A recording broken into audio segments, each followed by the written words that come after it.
Turkey, Qatar and Egypt represents a possible first step to achieving these goals. While some New Zealanders wished we would recognise Palestinian statehood in New York, the government always saw recognition as a distraction or even complication to achieving a ceasefire, the return of hostages and remains, and the unimpeded flow of aid. Our focus has never shifted from that. We continue to consider recognition as a matter of when, not if. As we said in our national statement to the United Nations, very few New Zealanders can recall any period of sustained peace in the Middle East during their lifetimes. And while we are furthest away from the conflict, we have acknowledged the strongly held views people have about it. Most New Zealanders were rightly appalled at scenes of violence and famine in Gaza, understand that we have limited ability to influence the direction of the conflict. But we can provide aid to those suffering, which we have done and continue to do so, working through those agencies that can get the aid to where it is most needed. Other New Zealanders have expressed a concern that by not recognising Palestinian statehood, New Zealand's international reputation will suffer. Well, we can report that we have not received criticism from partners or from other countries near to or far from the Middle East. Protest action that has followed our national statement in New York forms part of the democratic fabric of New Zealand, so long as it respects the laws of our country. Now, 3 New Zealanders are being held by the Israeli government, awaiting deportation. These people have gone against their government's advice not to join the flotilla in an attempt to reach Gaza by sea and are receiving ongoing consular assistance. That assistance will not stop, and we have asked for as much notice from Israeli Ministry of Foreign Affairs about their deportation as is possible. But one irony here that will not be lost on many New Zealanders is that the very protesters and their supporters who believe we must break off diplomatic relations with Israel are receiving consular assistance precisely because we did not do that, and they wish to break off diplomatic relations with Israel nevertheless. Another irony is that 3 private individuals freely chose to place themselves in a dangerous situation, but now expect their government to bail them out. We'll do exactly that, not least because the government feels a sense of responsibility, even for those who act utterly irresponsibly. The violent targeting of politicians' private homes by some protesters, however, is a disgrace. It has caused distress to our families and disturbed the peace of our neighbours. Means as much as these corrupt the protesters' ends, such as they are. And we must call out those members of this House who collude and collaborate with the very protesters targeting politicians' homes. Do they have no shame? Do they feel so morally righteous that you and your supporters are justified to break any law, any taboo, any political norm, and we say shame on you? We believe New Zealanders understand the limits of our ability to influence the direction of Middle East politics. We also believe they support our giving aid to those who need it. And finally, we believe that in New Zealand, the extremes on both sides of this never-ending conflict have fallen into a black hole of irrationality and senselessness. It's time to wake up, look at the situation with eyes wide open, and gain a sense of perspective. Those extremists, including those in this House, are entitled to go off the deep end and preen hysterically and maniacally about a single conflict overseas while many others rage in other parts of the world. They are entitled to do that because we live in a free society. But for the New Zealand government, it is time to refocus on our foreign policy priorities, closer to home in the Pacific and Indo-Pacific, always dedicated to make New Zealanders safer and more prosperous. Because every day spent on Gaza and Palestinian statehood recognition, or flotillas, is a day not spent on that important work on behalf of all New Zealanders. Call on the Honourable Penny Henare. Thank you, Mr. Speaker. Mr. Speaker, I want to start today by acknowledging the horrific act that took place 2 years ago on October 7, 2023. A terrorist act was undertaken by Hamas, a group recognised around the world as a terrorist organisation. The New Zealand Labour Party condemns this attack and the use of violence and intimidation in the pursuit of political aims. In the 2 years that have passed since, we have seen a horrifying humanitarian disaster in Gaza. The New Zealand Labour Party also condemns this unfolding genocide. The Prime Minister has had countless opportunities to show moral clarity on Palestine. Each time he has chosen delay, equivocation or inaction. Mr. Speaker, for many months New Zealanders have been eagerly awaiting for the government to make the decision to recognise Palestine as a state.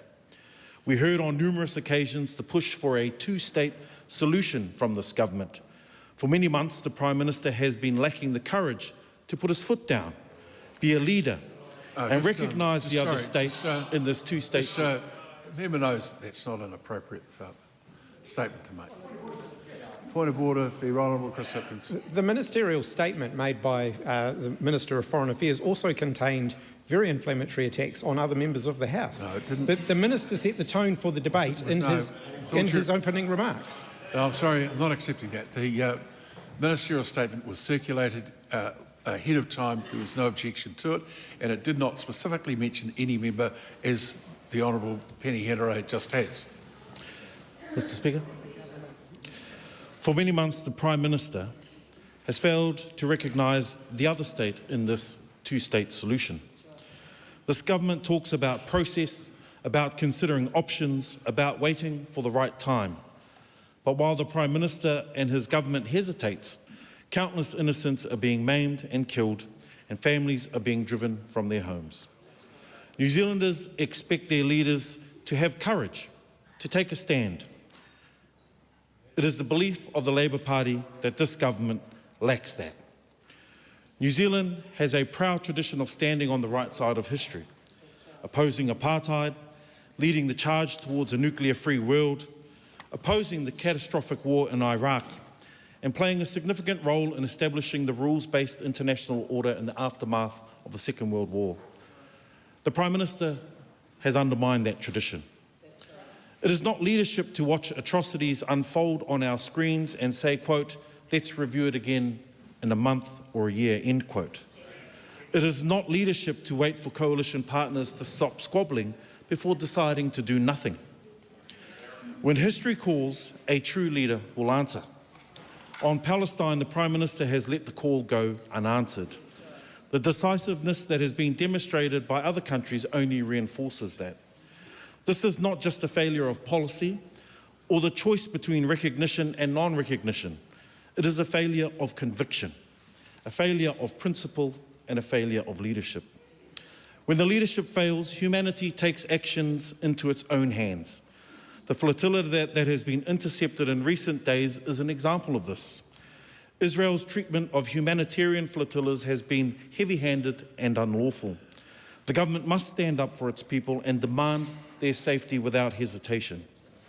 New Zealand deserves a leader who will stand with humanity and most of the international community and not wobble indecisively. New Zealand's reputation and moral authority has already suffered thanks to this government and must stop. Therefore, Mr. Speaker, my questions to the Minister. Does he agree with the hundreds of thousands of peaceful citizens in this country that the government of New Zealand needs to take more action, like sanctions, in response to the unfolding genocide by the government of Israel against innocent and defenceless Palestine civilians? There's no question on a ministerial debate. If that's... Sorry? No, there's not.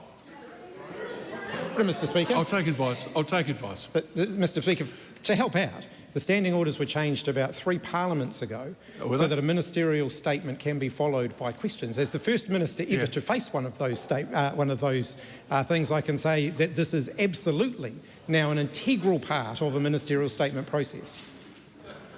Well, I don't recall actually a motion being put before the House. It was a statement. Mr. Speaker, it was a change of the standing orders, and a minister is obliged to answer the questions.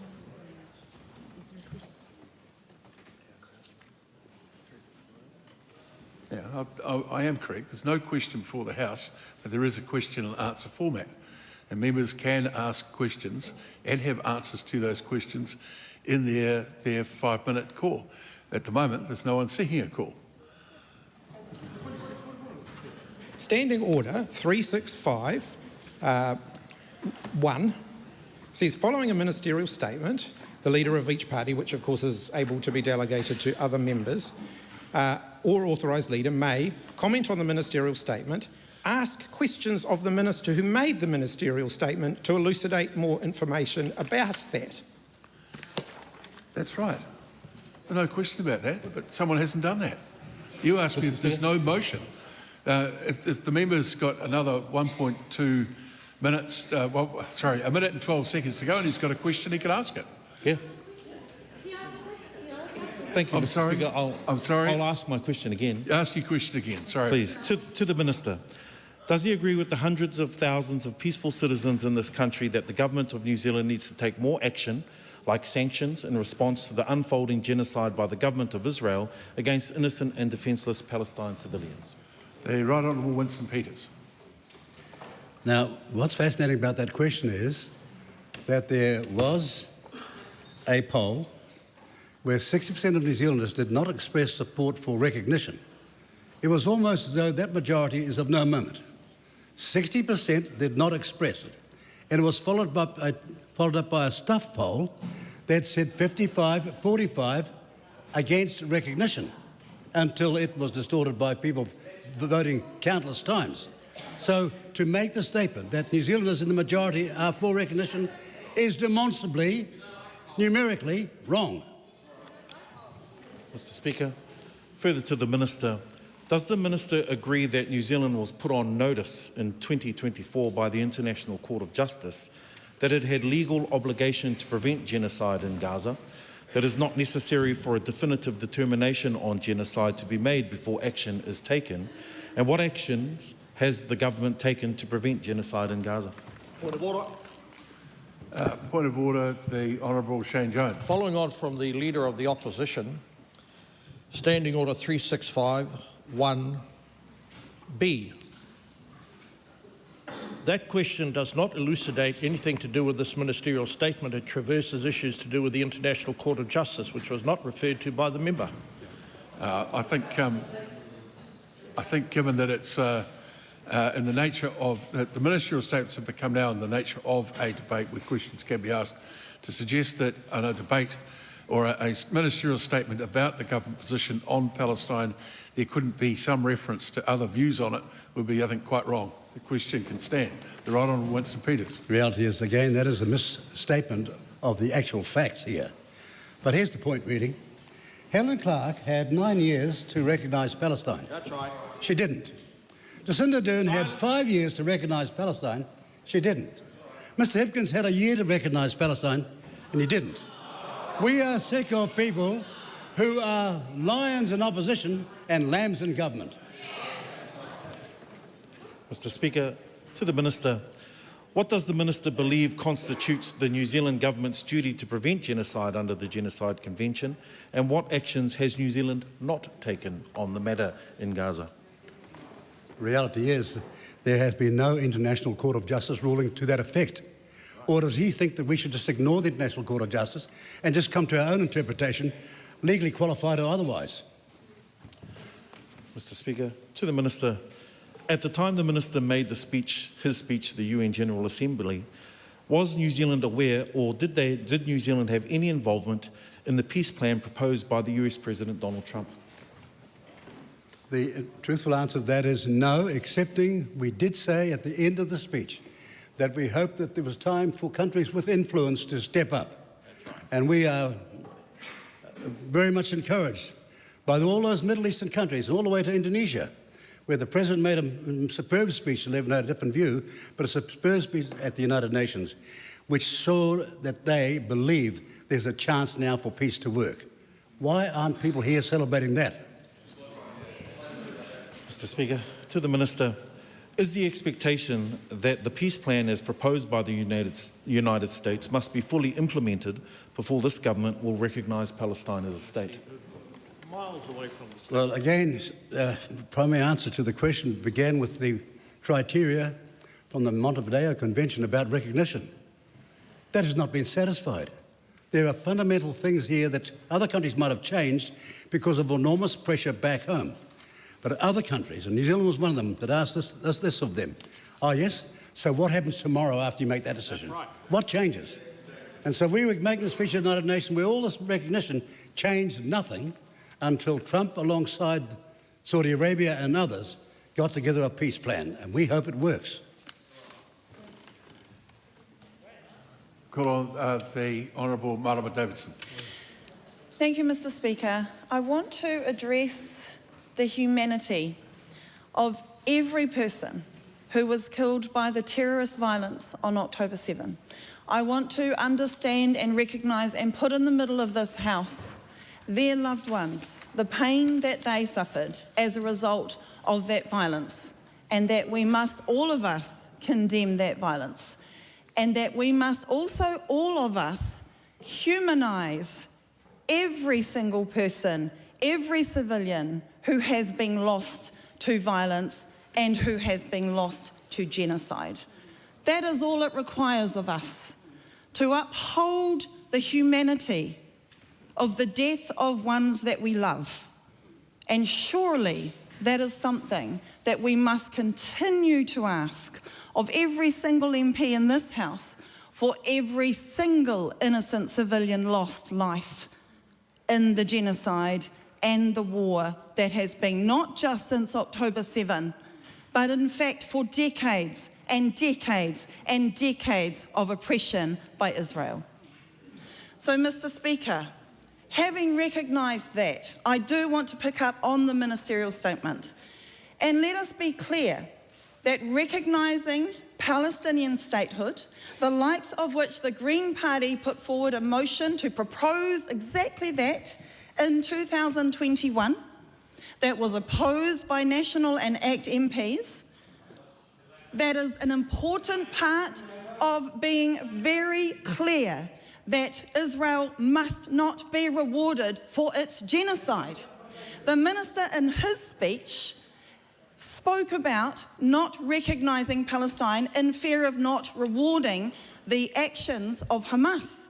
And yet, straight after he did not recognise Palestine, the Israel officials were celebrating as if it was a reward for their genocide. So that does not hold, Mr. Peters. So it's also about recognising that it's not just about Palestinian statehood. If we are truly interested in enduring peace, it means that we must properly afford their sovereignty and mana motuhake for them to come up with what they as a people believe is the best way forward for their state. That is what truly recognising Palestinian statehood requires, not Western powers and the rest of the world imposing conditions on their lives. That we must recognise their authority to choose their systems, to choose how they want to live on their own lands. And of course, we wish that this government absolutely had the courage to take one initial but important step to properly recognising the Palestinian statehood. Mr. Speaker, the recognition was always going to be important in strengthening the hands of Palestinians and truly being able to negotiate enduring peace for all, not just for Palestinians. So while we were not surprised, the Greens have been incredibly disappointed to not see this government take every step that it can and use every lever with its full chest that it can. Surely, as a responsibility of also this government, supposedly signing up to prevent genocide at the end of last year alongside the UN. Surely, recognising Palestinian statehood was one of the initial first steps, the tools that are available to us to uphold humanity. Because any world that normalises over 20,000 plus children's lives being taken by the violence of Israel, any state, any country that normalises the intentional killing of doctors and nurses and journalists, the winding back of the health system, surely that needs to be part of our responsibility, because a world that dehumanises their mokopuna is a world that dehumanises and puts our mokopuna at danger. Mr. Speaker, so in light of that, how does the government's decision to defer recognition of Palestinian statehood get the world any closer to the so-called two-state solution that his government says that they support, or any kind of peaceful resolution to the conflict in Palestine? The Right Honourable Winston Peters. The Green co-leader just said that they had a motion in 2021. What she didn't tell the House is what happened to it. My question now is, what did Labor do with your motion? That's right. Why didn't you tell the country? Why didn't you tell the people listening around New Zealand? Instead of thinking that we'll just ignore the facts. The silence is deafening on that one question.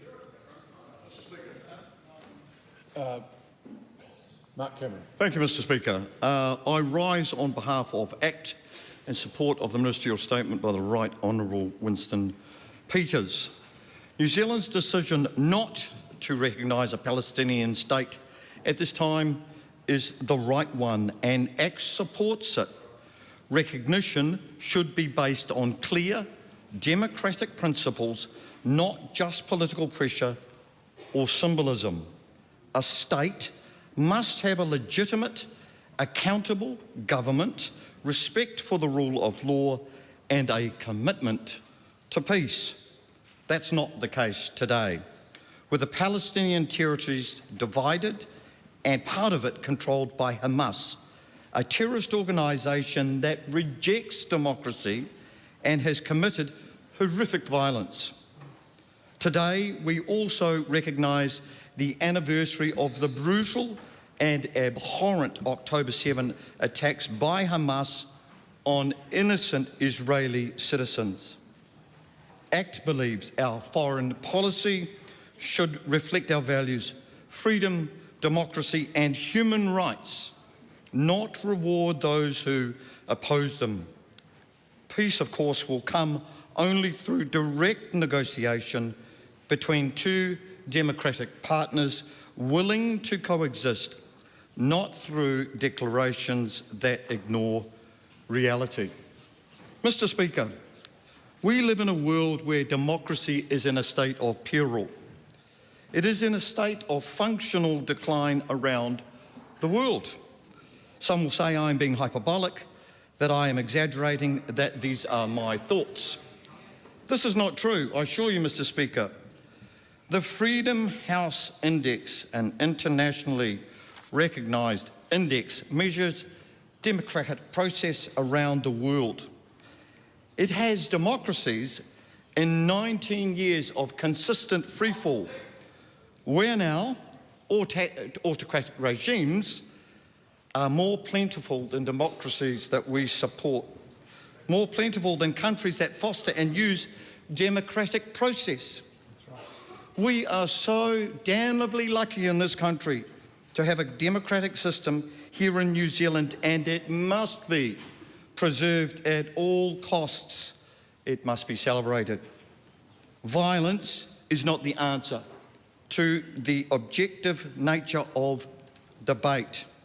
Emotions must be removed from the difficult situations so we all hear the debate in its entirety and debated objectively. This ensuring the best outcomes for all New Zealanders.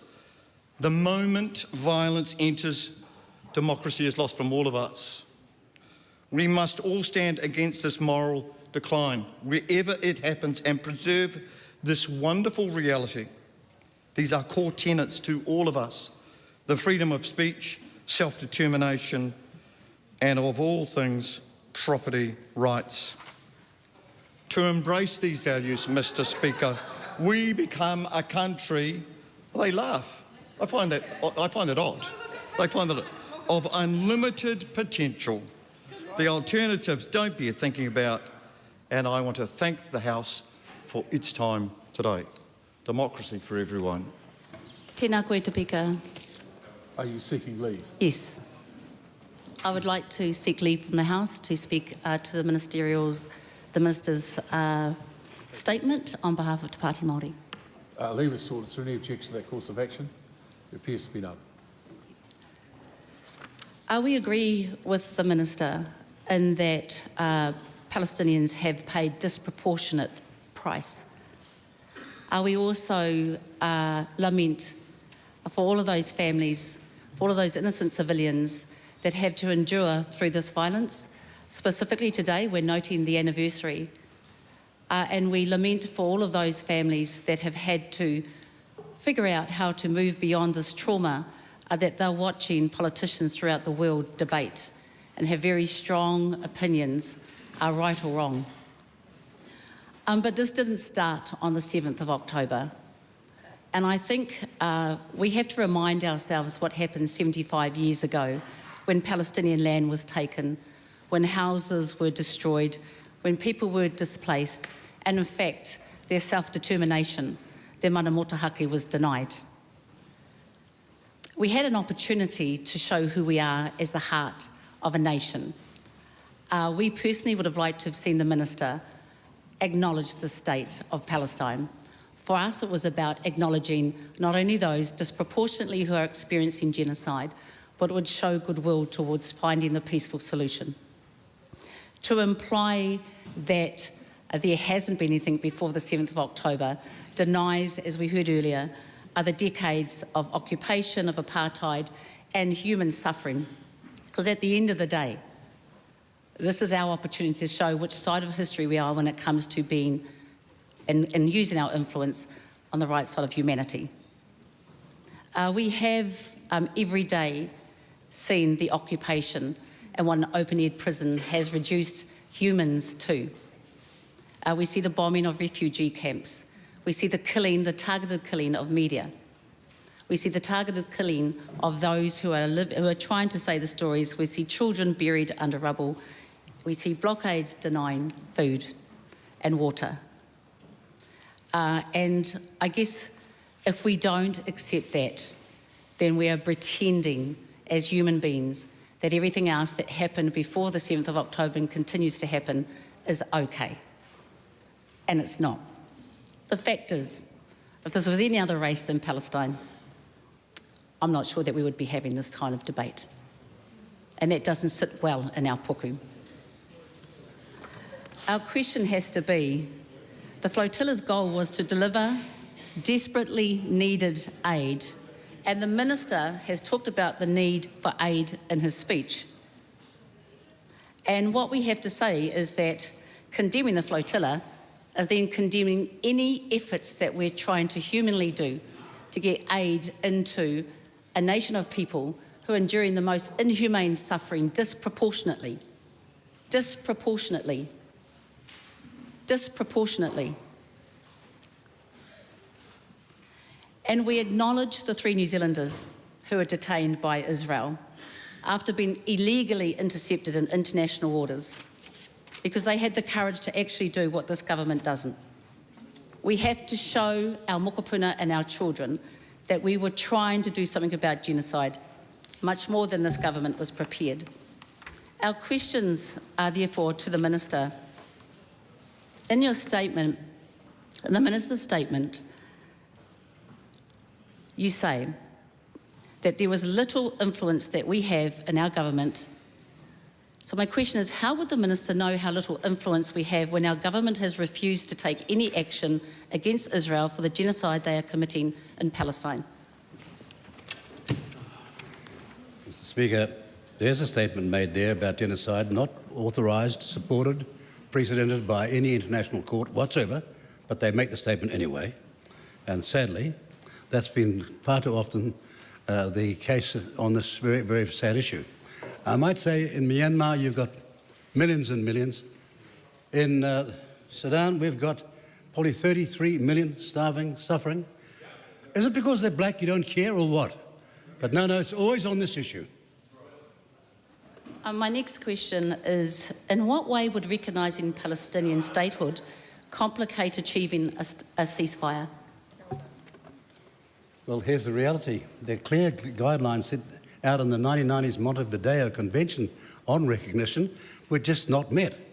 And we've had decades and decades of political parties supporting this criteria, then all of a sudden, despite Clark having 9 years to do that, despite Jacinda Ardern having 5 years to do that, and despite Mr Hipkins having 1 year to do that, they all of a sudden want to change the criteria.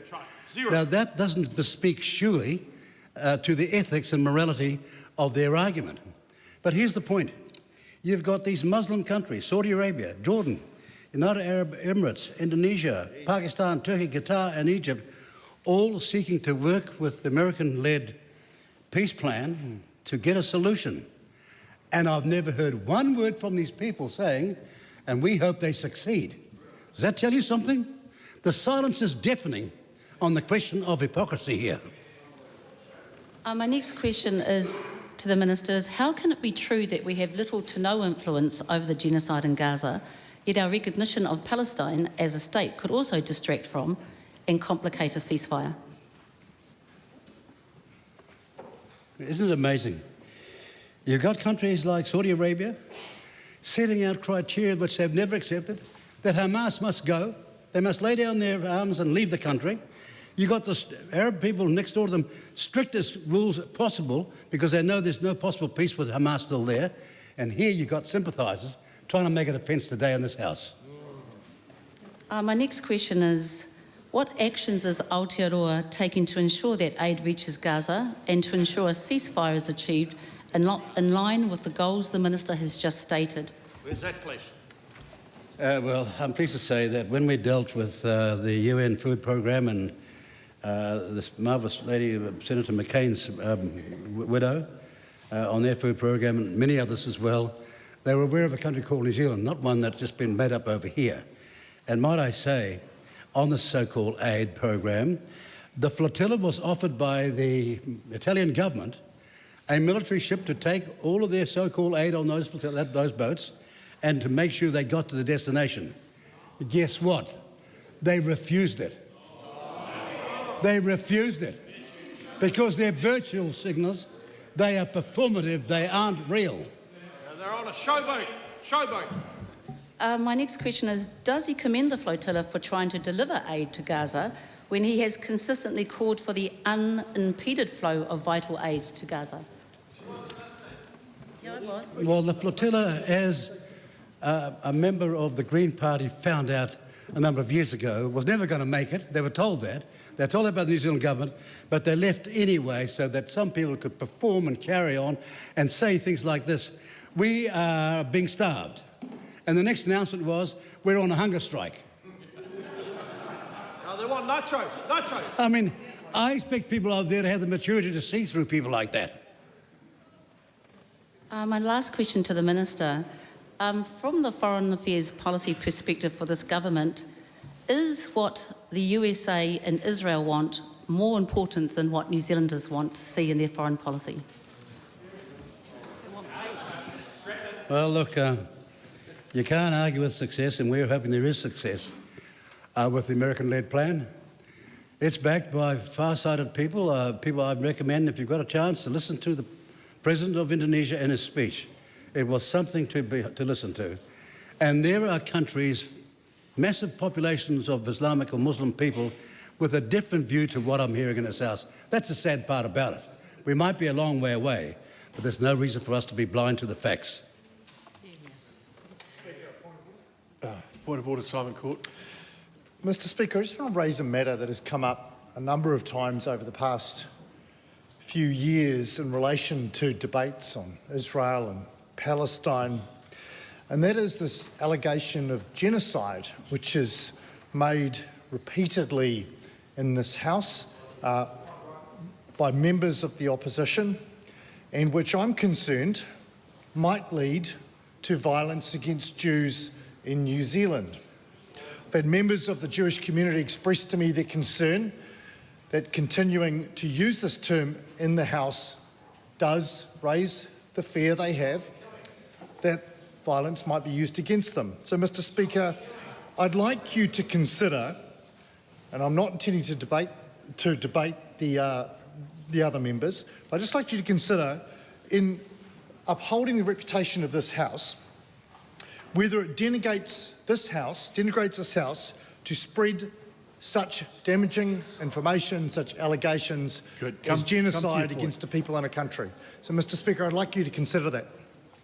Well, what I can say right now is that there is a very big difference between making a claim and making an allegation. And the other point I'd make is that throughout this debate, the point about freedom of speech has been made several times on both sides of the House, and it will continue to be that. Mr. Peters, do you wish to have a right of reply? Right Honourable Winston Peters. Mr. Speaker, no, I think in the questions I've answered of various members that the debate has been sufficient. It is our genuine aspiration and hope that the peace process that has been entered into finally succeeds.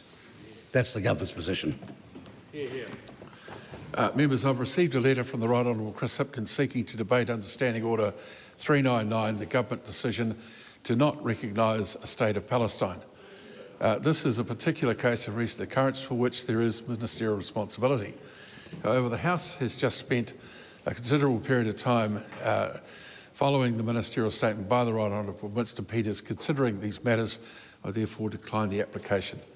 Come now to oral questions of the day. First, the name of Mark Cameron. Mr. Speaker, thank you, Mr. Speaker. My question is to the Minister of Workplace Relations and Safety. What recent announcements has she made on overhauling the Holidays Act? Mr. Speaker. The Honourable Brooke van Velden.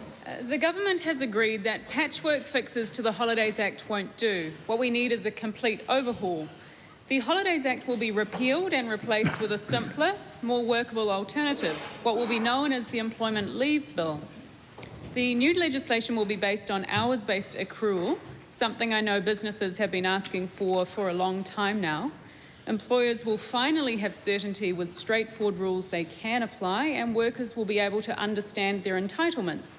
This is a win for workers, a win for businesses, and a win for the country. Supplementary. What recent reports has she seen about the government's decision to reform the Holidays Act? Mr. Speaker, my announcement seems to have stumped some journalists, with one reporting that the announcement has pulled off the unthinkable.